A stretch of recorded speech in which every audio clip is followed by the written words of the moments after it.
let's give it a moment to go into the ether and wait for our friends. But I'm not really waiting. Welcome. I'm so happy that you're here.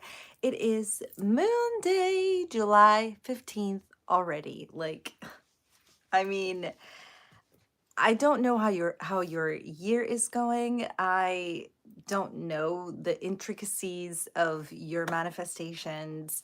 We check in briefly and lightly. If you want to discuss things deeper, definitely book a call.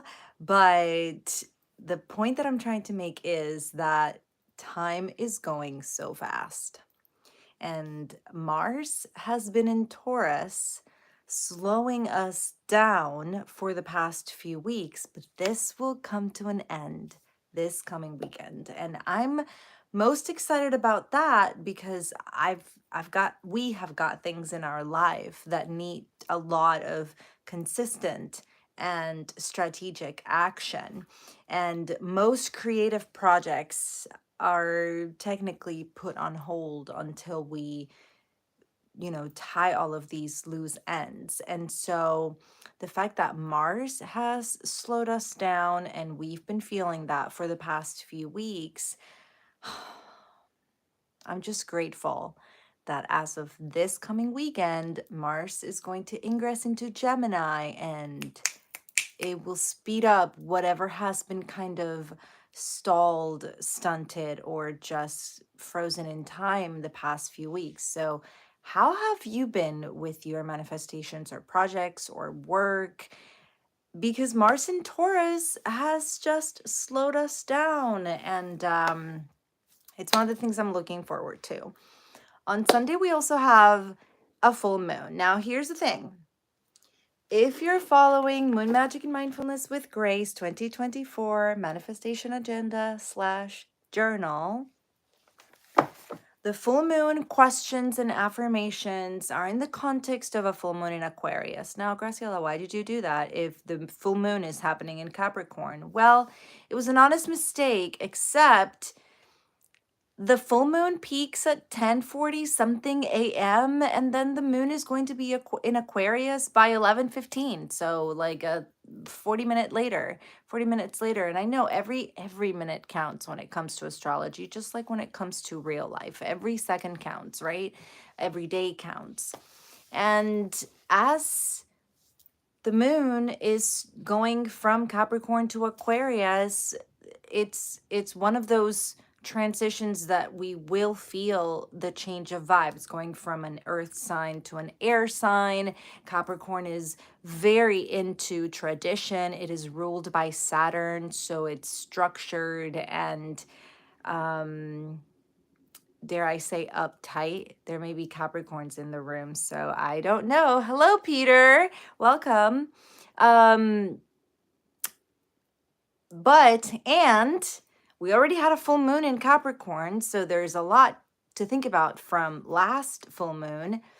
And so this full moon, there's just so much happening in Aquarius that I'm grateful to have those questions in a context of Aquarius. And you know what? I should think about some journaling questions and affirmations for uh a full moon in Capricorn, the second one this summer. Now, let's remember as well that we are in the eclipse season, meaning we had an eclipse a few weeks ago, and now we're going to have another eclipse in October. And that creates that bracket that I've spoken about many times and will discuss when the time is due. But right now, on July 15th, last week, and I think the week before, at some point during the last few weeks, we hit that middle point of that eclipse season. And so think about when the moon goes from dark to light, which we're experiencing right now. We're starting the week with a waxing gibbous, which means it's already been to its first quarter and now it's past that. And when the light hits that middle point of the moon, making it a half and half, if you will, like that black and white cookie, right? That is like chocolate and then white on one side. when the moon hits that point, it just creates a marker, and like a wave in the vibe of this waxing, gaining in light, gaining in insight type of vibe. And so the middle point of eclipse season is also a marker for a check-in point. Where are you with whatever it is that you brought up when the eclipse rolled by? Where are you with your life? What are you manifesting, creating, or doing with your life? And I feel like even when we are rock bottom, I've been rock bottom, that I know of. It really felt horrible. So I'm going to consider it that. And being in that moment, I remember wondering, what am I doing to change the situation or to just bring something else about for myself? And so, if you're one of those people that is in constant introspection about why things are the way they are and why you may show up the way you do, and what about this and what about that, then this conversation is for you. So Peter says, so excited for your insights for the week. Thank you so much. I love that shirt. Thank you to my mom, and to my mom. Thank you to my mom, because she gifted me this for my birthday. Yay. So she picked it and she bought it for me. So thank you, Peter. She will be very glad that somebody else other than myself and her liked it. And you also say you're a Capricorn. Yes, and Ron is also a Capricorn. And I don't remember where your moon is, and I definitely don't know where Ron's moon is, but my baby sister's in the room, and I don't know if she was there when my mother picked this, but look, Nanny, Peter said he likes the blouse. Okay, so let's start this, shall we? In this conversation, I like to brush over the astrology for the week, which this week doesn't really portray as something really chaotic, but it may have already started with some drama. So we're going to talk about it. And then where the moon is every day and how it may affect us emotionally. This week on Ghost of a Podcast, I loved how Jessica Lanyadoo, which I quote often in this podcast, right? And it's a dream to see her classes, and it would be a dream to speak to her live. So let's just put it out there, right? But she brought up how emotional intelligence, emotional savvy, if you will, is the key. It's the most important thing.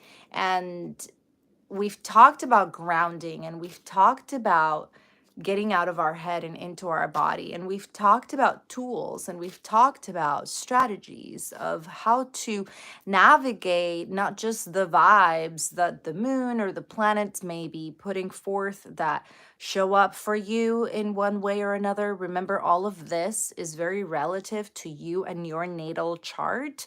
So this full moon in Capricorn is going to be different for you and for me, because your Capricorn and my Capricorn are in different places of our charts. Does that make sense? And so this is why it's important to know what your chart is. But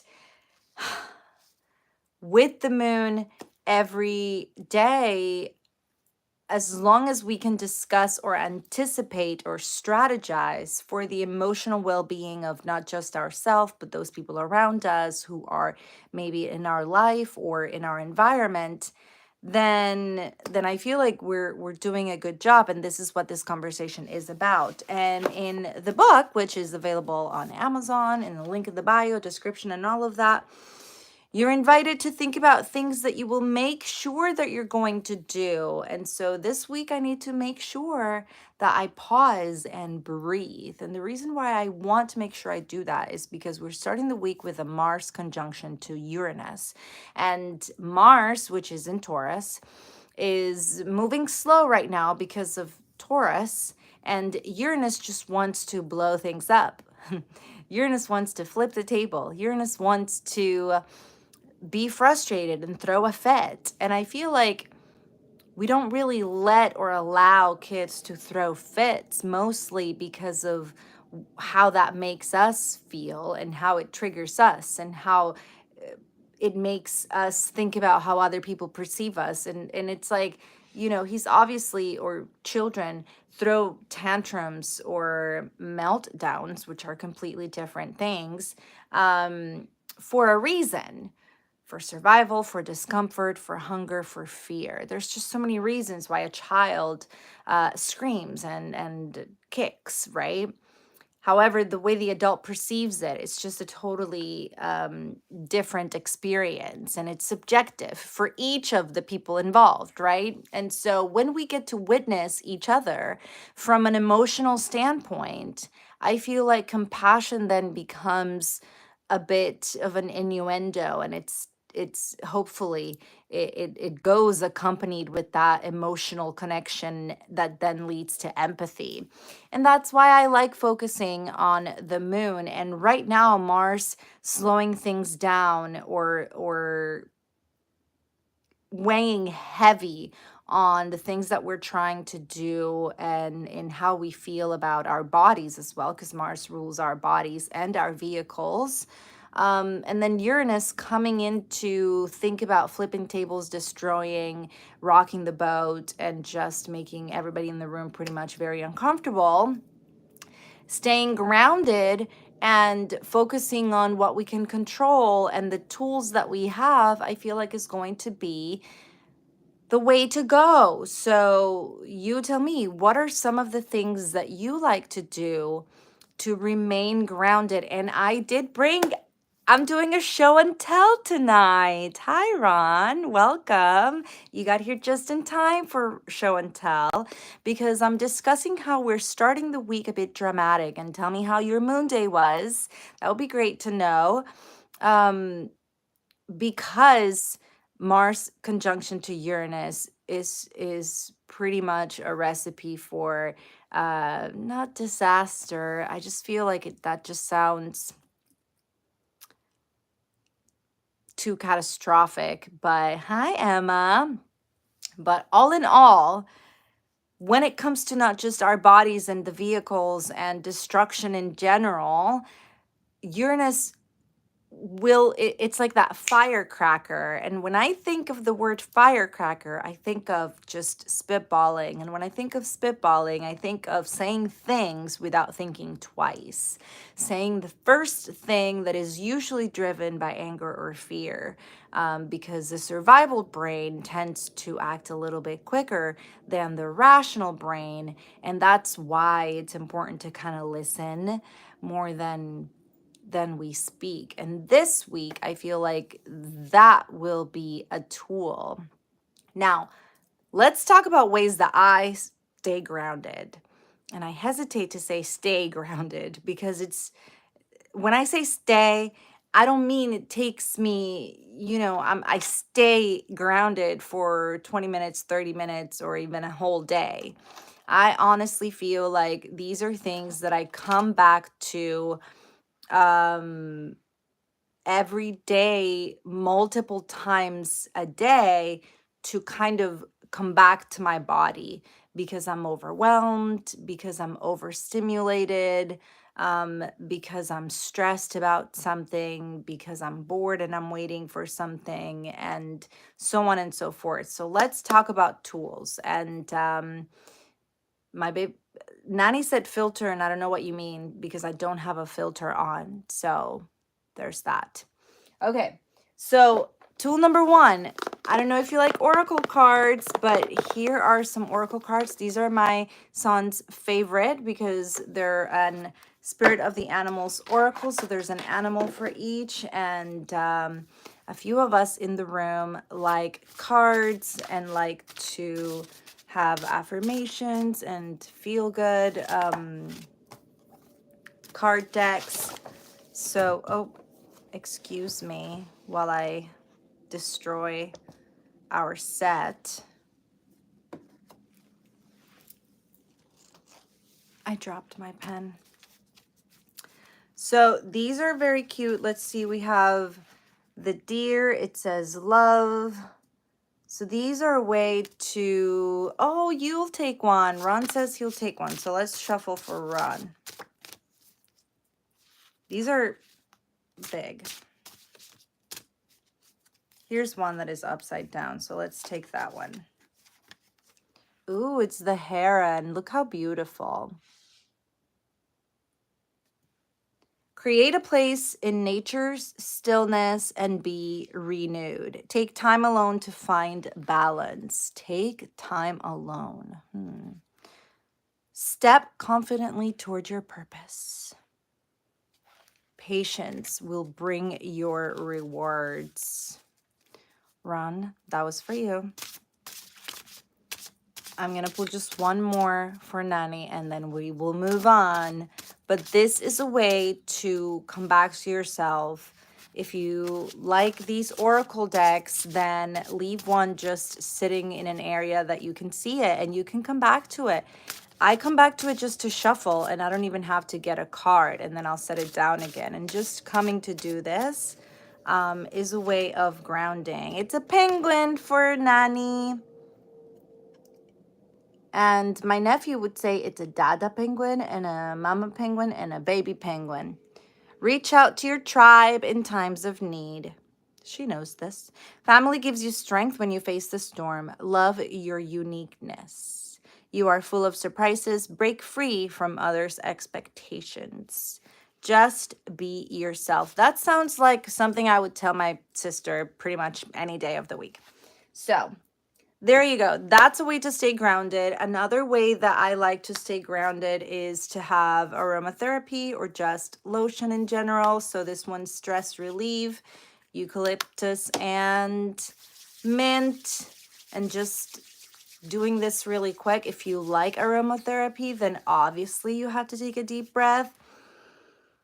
And Venus is in Leo right now. And so we're heading, the sun is heading to Leo as we speak. It's going to be in Leo by the end of this week as well. But remember that Venus is not just values and money, but it's also the senses and our sensual experiences. And so if you are driven by your senses, if you are sensitive to scent, then coming back to a scent that you like, coming back to a moment where you get to enjoy something that you like, that is a parenthesis from the rest of your day. This is how I come back to my body and I pause in order to just make sense of whatever is disturbing, the flow or the peace in the moment. So there you go. And then another way that I like to kind of make my brain pause from the internal chatter to then kind of wake up is to ring my bell, which is why I ring the bell at the end of every meditation. So this week I will create. I still don't know what I will create this week, but remember that you're welcome to use this journal however you want. So you don't need to finish it every moon day. It's like you have all week to answer that question. And as of today, I still don't know what I will create. We're still in the middle of a lot of chaos physically around us because of all the things that we are doing. And so again, the creative mindset is not necessarily all the way there because we're very grounded in the things that we are currently doing. So my sister says, I feel grounded when my husband comes back from work. Just a hug from him. Oh yes, absolutely. Hugs and the pressure from that. So maybe a weighted blanket can help you when he's not there. A blanket that has weight to it. So we'll talk about it. Every moon day, you get an affirmation. So today's affirmation with a waxing gibbous in Scorpio. How is that coming along? It's okay to cry and it's okay to feel your feelings. Scorpio likes to scrape the bottom of the barrel when it comes to where we are emotionally and what is keeping us in the struggle wagon of our emotional state. Cicere's here. Thanks so much. I'm so grateful that you're here. So the affirmation is, I nurture the depth of my emotions. It's like, imagine that your emotions are this little pet that you have. I was going to say Scorpio, but maybe that might be triggering. I do know a friend who got bitten by a scorpion. So imagine a pet of your choice and you're nurturing them, and that's your emotions. You don't want to necessarily be the one to stir the pot. If you're in a state of nurturing, then you're in a state of holding. You're in a state of calm. You're in a state of warmth. You're not in a state of destruction, much like Uranus is going to kind of poke and want us to be in. So I nurture the depth of my emotions, embracing transformative growth. There's that Uranus aspect, while honoring my vulnerabilities with strength and compassion. And the thing about the vulnerabilities is that the sun is also making a square with Chiron, which is all of our wounds. And they call it the wounded healer. And I've discussed Chiron many times because in the wound is the medicine. The medicine is the wound, meaning once you acknowledge the wound, then addressing how to fix it shouldn't be a problem. Although the word should, I know, but still. But once you acknowledge the fix, once you acknowledge what needs to be done, do I need glue versus a Band-Aid? Do I need stitches? Do I need medical care? So on and so forth. Then how do you not take care of it, right? And if you don't take care of it, then somebody, taking care of it means action, right? There's that Mars action. And if you don't take care of the things that you already know you should be taking care of, then Uranus is going to come and be like, what the heck? Not only am I demanding action and change, but there's definitely a demand for do it differently, do it new. Let's not forget that Uranus rules Aquarius and Pluto is in Aquarius. And it's going to go back to Capricorn for a little bit, but then it'll be in Aquarius for the next 20 years or 17, whatever. But the point is that this week is all about kind of definitely the vibe of that middle point in between the eclipse season of what have you learned and why are we still having this conversation? And that's kind of tough.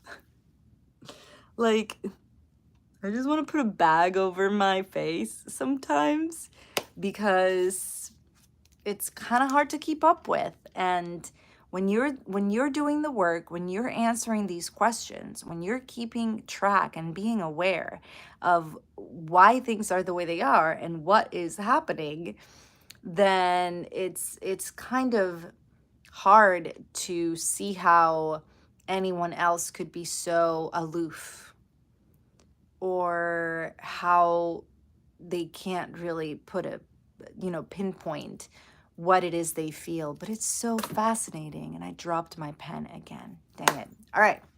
So there you go. I nurture the depth of my emotions, embracing transformative growth while honoring my vulnerabilities with strength and compassion.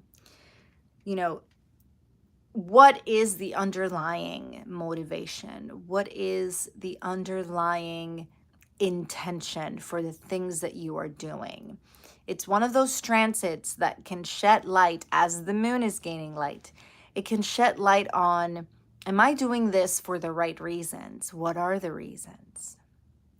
And then if those reasons that you list are just not enough, then what now? What will transpire? What will be said or what will be done moving forward? So this week could be like dun dun dun, or it could not, right? All of this is very relative and I still don't know if it resonates. So let me know in the comments if it does. And if you have any questions about what I said, I do know I speak very fast. But in the end, remember that it really depends on your personal chart. I'm looking over, y'all, because we've already had a fire on this show and there's a candle burning. So I want to make sure. Now, by Wednesday, the moon will be in Sagittarius. And as you know, or maybe you don't, right? Sagittarius is that arrow, the archer. It is very directed, optimistic, always moving forward. That arrow doesn't ricochet, it doesn't boomerang. It is an intention that is sent and it is not returned to sender. So what are you putting out there and how and why, I think, is key this week. Thursday, it's still in Sagittarius. Friday and Saturday it'll be in Capricorn, and then Sunday morning we have that full moon in Capricorn. Then 40 minutes later we'll be in Sagittarius. So it'll be in the very last degrees of Capricorn, and honestly, that just sounds uncomfortable. Peter says totally resonates. Thank you, Peter. So wow. Let's look at, we're going to discuss more about next week's full moon next week, but some of the questions I have here for you to journal. If you have a notepad, this is the time to get it out. If not, then pause and come back to it. It's the beauty of the replay. Consider the theme of growth and completion. Which really, is there completion when you're still growing, right? As we are. So that can be interpreted in other ways, of course. When it comes to projects, there's a moment of completion, obviously. There's always completion, and it comes in many forms. Consider the theme of growth and completion. What significant realizations or revelations have surfaced during this moon cycle or phase? What goals have you realized or found closure in? This is those questions that really just mark that mid-year review that I was talking about last week, because we're still in that process of reviewing. And the point, in my opinion, of reviewing is to really determine or discern, what do I need to stop wasting my time on because it's precious and valuable and I just have all these other things. I don't think I've discussed here on this particular conversation about the moon some of my own strategies for content creation, and I've been creating content since 2010. But one of those that I've really stuck with for the past, I would say, 5 to 7 years is I'll try a strategy, but only for a year. If after the year I assess and the reasons for doing it don't outweigh the reasons for just changing the strategy, then I just don't do it. And I change the strategy and I just do something else. And it's not about wanting variety and it's not about getting bored. It's about growing. And if I don't do things differently, then how am I going to learn, right? And how am I going to keep up with all of this technology or so on and so forth? And so this, every time we have a mid-year review, it's important because we have people in our lives and they come and go or they stay. And, you know, every review is just different from the next, or from the one before. What goals have you realized or found closure in, and how have these goals that you have found closure in, how have they influenced your personal or your professional life, or both, right? Have there been shifts in your understanding of responsibility? Ooh, that's an adulting type of question. And when it comes to shifts in understanding, it has to do with previous core beliefs that now you've been shown something or you're experiencing something that puts those core beliefs to question. And then it's a question of deciding whether you believe that core belief or not. And core beliefs tend to be kind of taught and ingrained within us. They come with us from childhood. So as an adult, it's important to look at those beliefs and be like, is this really what I believe, what I want for my life, my family, so on and so forth? And so this is one of those questions. Have there been shifts in your understanding of responsibility? I'll give you an example. If you come from a home that is deeply rooted in gender standards and the mom does this and the dad does that and they never really intersect in those gender roles, then what is your understanding of responsibility when it comes to that context or that regard? And how has that understanding shifted now that you're an adult and you may be in a relationship of your own? That's an example of how to look at that question. Towards your family and in your career. So in your career as well. I mean, my first job I was 14 and now I'm 39. So you bet that my thoughts on responsibility when it comes to work, jobs, making money, and who I want as my boss, for example, has shifted since I was 14 and now, right? So that's interesting. These are very interesting questions. And then the affirmation is, I understand that my personal and professional aspirations harmonize best when rooted in the balance of my origin, my original goals, and my long term goals. I embrace the balance between responsibility and emotional fulfillment, nurturing my ambitions with the wisdom of my roots and the strength of my aspiration. And like I said in the beginning, these questions are geared to Aquarius, but I will draft 2 questions and 1 affirmation for this full moon in Capricorn and send it out on a post ASAP, probably tomorrow. But in the end, especially with Pluto in Aquarius and how some of the aspects, transiting this week may be or will be to either a critical or stressful angle or aspect to Pluto in Aquarius, or a benefic one, right? Something that just flows with ease. But either way, Uranus is destructive and disruptive, and Pluto in Aquarius is also disruptive and destructive. I mean, let's talk about Pluto in Aquarius again, because since last moon day, 2 things have happened that made me think of Pluto in Aquarius. So can we talk about it? Can you all indulge me?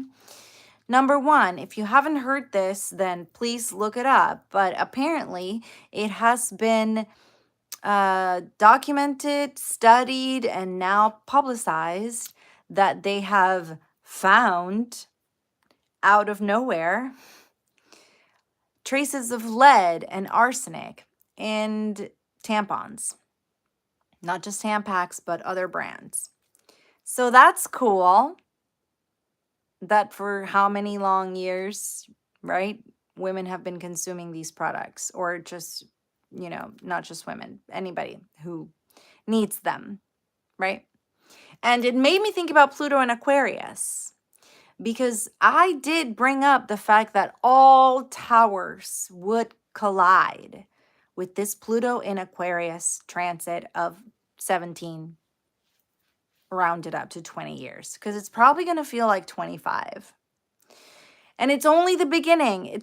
Pluto is literally going to be at 0 degrees of Aquarius for a minute, for all of the rest of 2024 at least, before it goes into the 1st degree. And then it has to make its way to the 30th degree, and that's that 17 rounded up to 20-year-old transit, right? That's going to feel like 25 years. And so it made me think about that, because these products that we have just brought up from an advertisement back in who knows how long ago in the penny saver to now 2024, we have created this tower of, approval, this tower of consumption, this tower of making something seem so important that I must buy it because I need it for my comfort.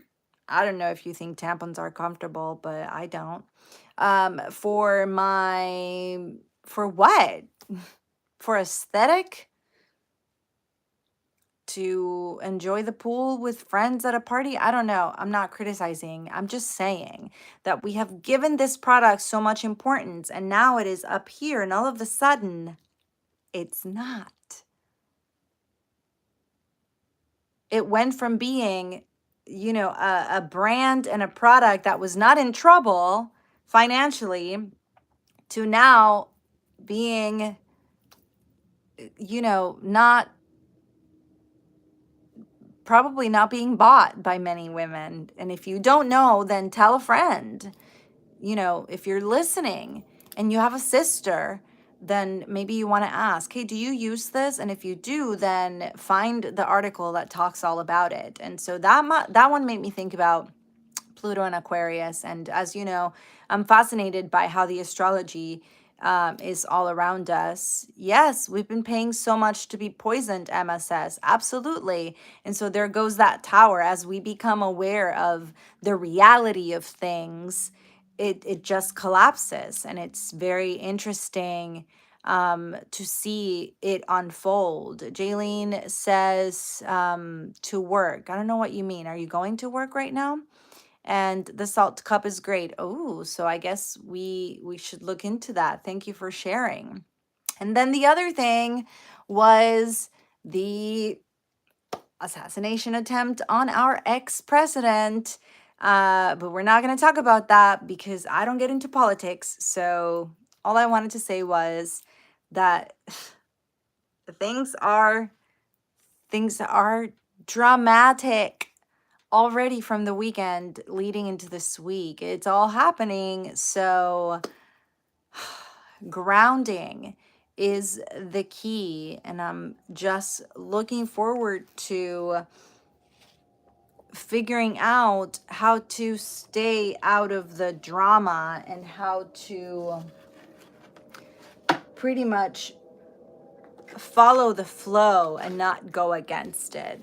I've said this so many times, and this is one of those weeks where if you're offering up resistance, if everything that comes up just finds you in an antagonistic type of vibe, then you're already resisting. And if you're resisting, you're literally not flowing. So food for thought, something to think about, a lot to think about, I feel like. So thank you for indulging me and for just being here live to have this conversation. Let's settle down and go into our quick meditation. Music for this meditation is brought to you by Brain FM.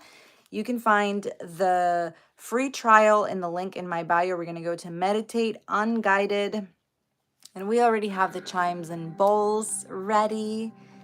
If you are driving, do not close your eyes. And if you're able, just settle down and relax. Lay back. Relax your jaw.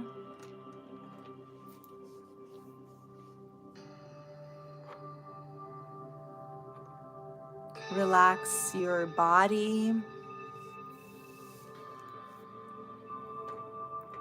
And follow my lead as I guide you through this breath work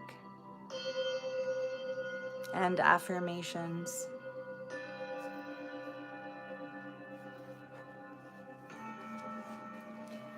With me, take a deep breath in through your nose. Nice and slow, deep breath in. Hold it at the top. 1, 2, 3, 4. And exhale, nice and slow. Long exhale through your mouth. Hold it again. 1, 2, 3, 4. And inhale once more through your nose. Deep, long inhale. Hold it at the top. 1, 2, 3, 4. And exhale nice and slow through your mouth. And as you relax into this exhale, ponder these affirmations. I nurture the depth of my emotions, embracing transformative growth while honoring my vulnerabilities with strength and compassion.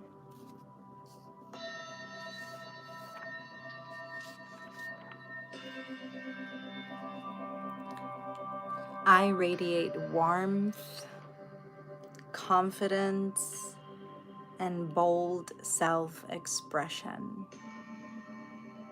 illuminating my path with creativity and emotional strength.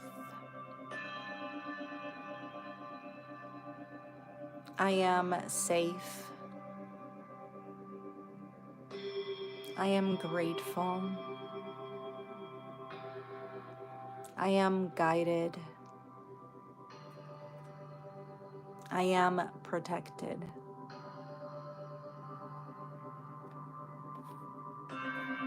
With me, take a deep breath in through your nose. Nice and slow, deep breath.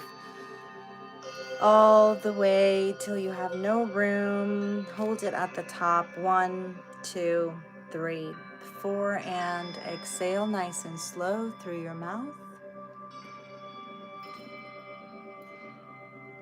All the way till you have no air. Hold it again. 1, 2, 3, 4. And inhale one last time through your nose.